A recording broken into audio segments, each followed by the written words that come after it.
10वां अध्याय शुंभ का वध। ध्यान।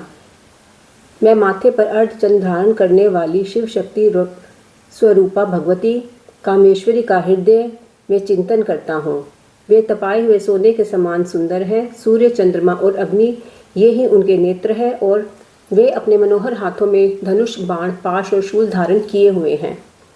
ऋषि बोले, राजन, अपने प्राणों के सामने प्यारे भाई निशुंभ को मारा गया देख तथा सारी सेना का संहार होता जान शुंभ ने कुपित होकर कहा, दुष्टे दुर्गे, तू बल के मद में आकर झूठ मूठ का घमंड ना दिखा।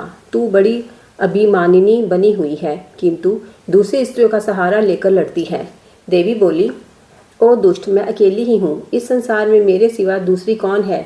देख, ये मेरी ही विभूतियाँ है, इसलिए मुझ में ही प्रवेश कर रही हैं। तत्पश्चात ब्राह्मणी आदि समस्त देवियां अंबिका देवी के शरीर में समा गई। उस समय केवल अंबिका देवी ही शेष रह गई। देवी बोली, मैं अपनी विभूति से अनेक रूपों में यहाँ उपस्थित हुई थी। उन सब रूपों को मैंने समेट लिया। अब अकेली ही युद्ध में खड़ी हूँ। तुम भी स्थिर हो जाओ।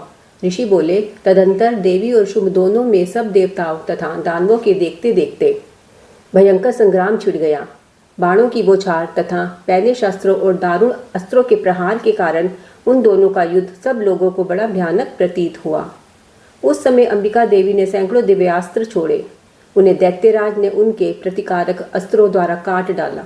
इसी प्रकार शुंभ ने भी जो दिव्य अस्त्र चलाए, उन्हें परमेश्वरी ने भयंकर हुंकार शब्द के उच्चारण मात्र से खेल खेल में ही विनिष्ट कर डाला। तब उस दैत्य ने सैकड़ों बाणों से देवी को ढक दिया। यह देख क्रोध में भरकर उस देवी ने भी बाण फेंककर उसका धनुष काट डाला। तदंतर असुरों के स्वामी शुंभ ने 100 चांद वाली चमकती हुई ढाल और तलवार हाथ में ले उस समय देवी पर आक्रमण किया। उसके आते ही चंडिका ने अपने धनुष से छोड़े हुए पैने बाणों द्वारा उसकी सूर्य किरणों के समान प्रकाशमान ढाल और तलवार को तुरंत काट दिया।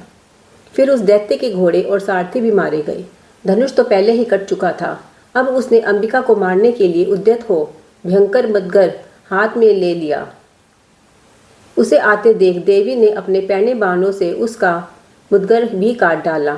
इस पर भी वह असुर मुक्का तानकर बड़े वेग से देवी की ओर लपका। उस असुर ईश्वर ने देवी की छाती में मुक्का मारा। तब देवी ने भी उसकी छाती में एक मुष्टि प्रहार किया।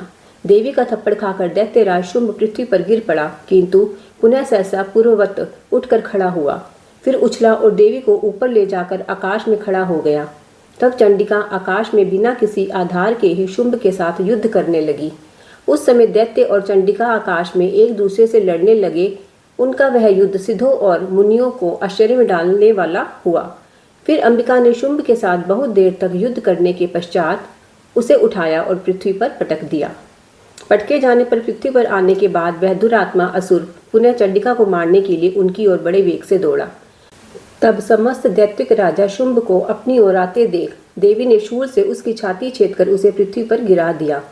देवी के शूल की धार से घायल होने पर उसके प्राण पखेरु उड़ गए और वह समुद्रों, द्वीपों तथा पर्वतों सहित पृथ्वी को कपाता हुआ भूमि पर गिर पड़ा। उस दुरात्मा के मारे जाने पर सारा जगत प्रसन्न हो गया। आकाश स्वच्छ दिखाई देने लगा। पहले जो उत्पात सूचक मेद और उल्कापात होते थे वे सब शांत हो गए तथा उस दैत्य के मारे जाने पर नदियां भी ठीक मार्ग से बहने लगी। उस समय शुंभ की मृत्यु के बाद संपूर्ण देवताओं का हृदय आह्लाद से भर गया और गंधर्वगण मीठे मीठे गीत गाने लगे। कुछ गंधर्व बाजे बजाने लगे और अप्सराएं नृत्य करने लगी। पवित्र वायु बहने लगी। सूर्य की कांति उत्तम हो गई। यज्ञशालाओं की बुझी हुई आग अपने आप प्रज्वलित हो उठी और संपूर्ण दिशाओं के भयंकर शब्द शांत हो गए। इति शुंभ वध नामक 10वां अध्याय समाप्त।